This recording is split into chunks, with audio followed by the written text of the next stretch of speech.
Shabbat Shalom from the real Lion of Judah. Not me, my mother. My mother Hashara says hello.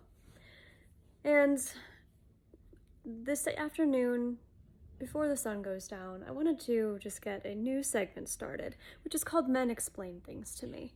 And it is exactly what it sounds like, because one of the jobs that I have while I'm here is that any self-proclaimed messiahs, prophets, or any other special people, I get to test you.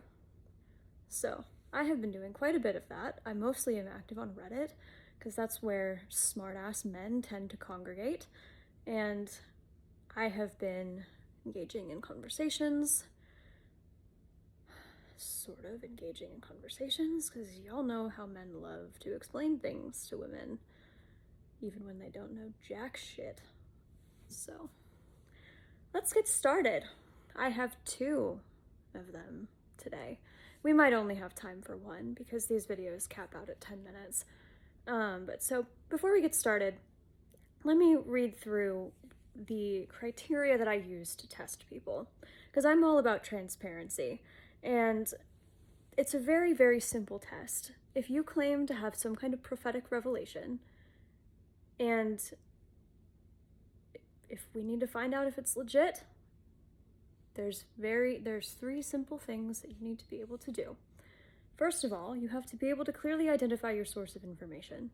If this is just you making things up because some bright light told you, then no one can trust what you're saying.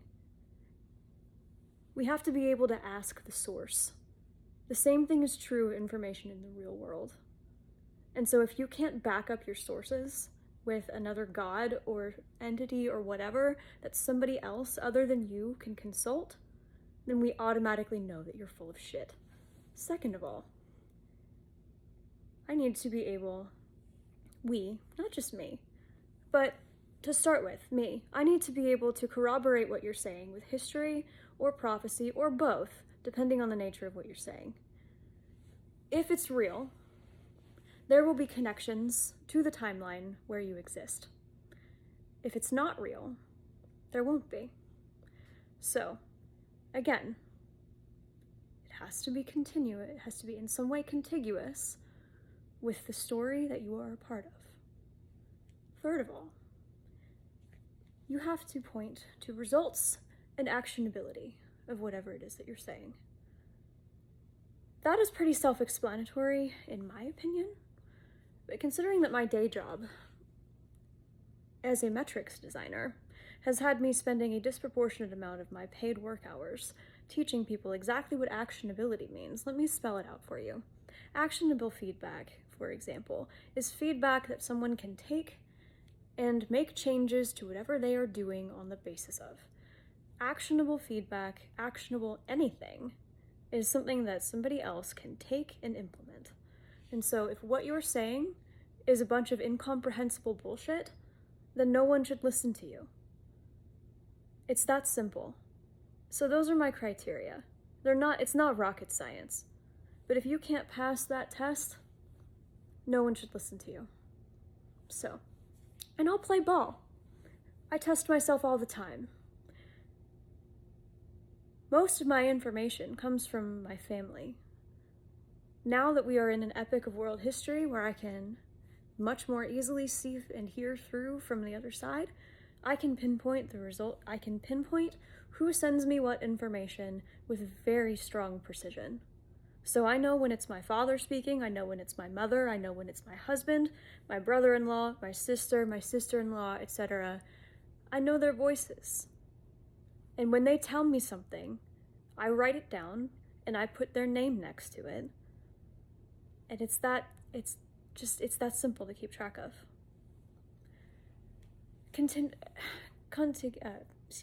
Continuity with history and prophecy.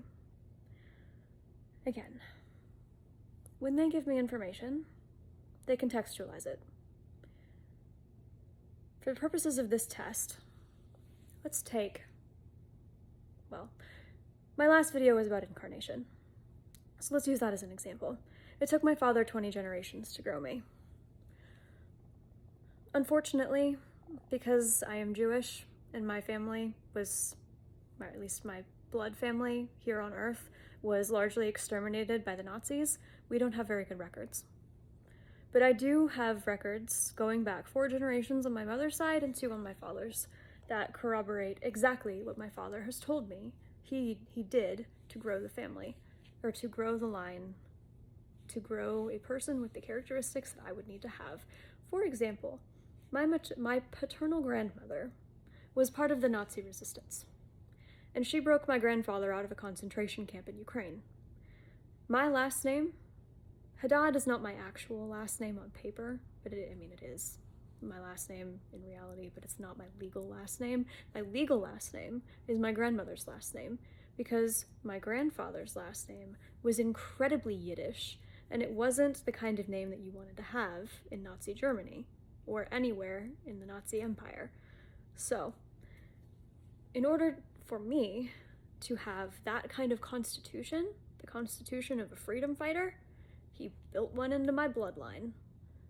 And so there's continuity with my family history, continuity with the history of who I am as a god.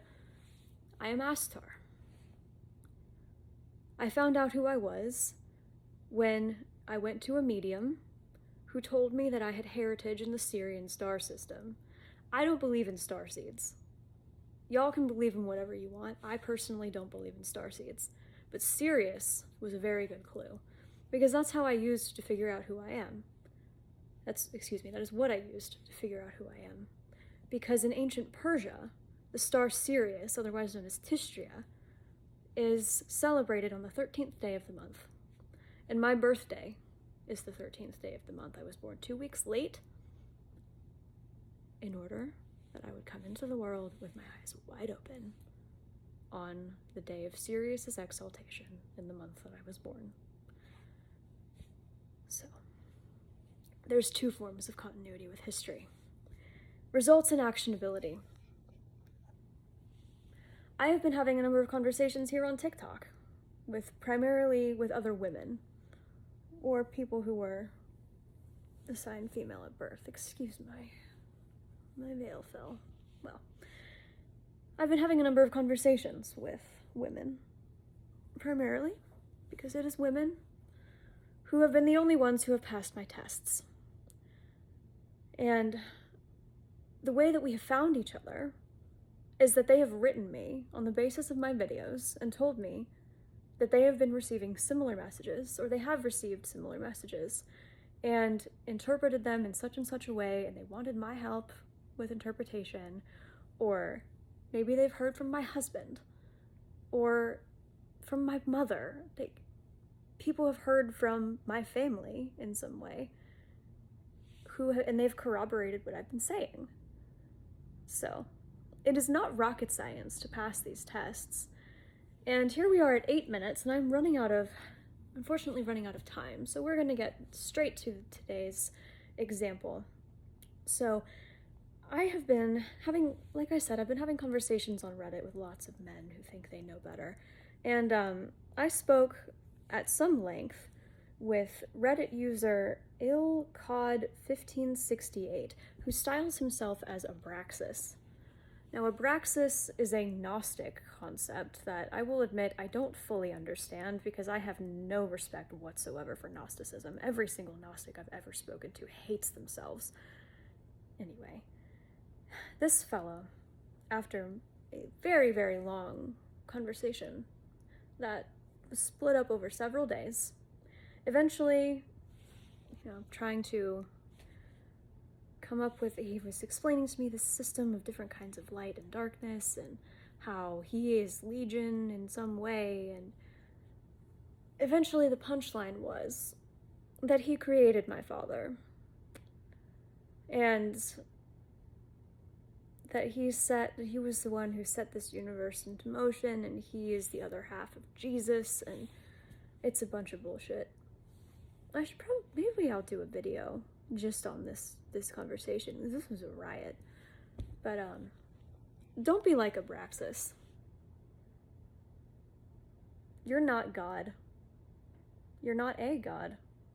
You're certainly not the creator of the gods. And if you were, you'd be able to tell me who you are.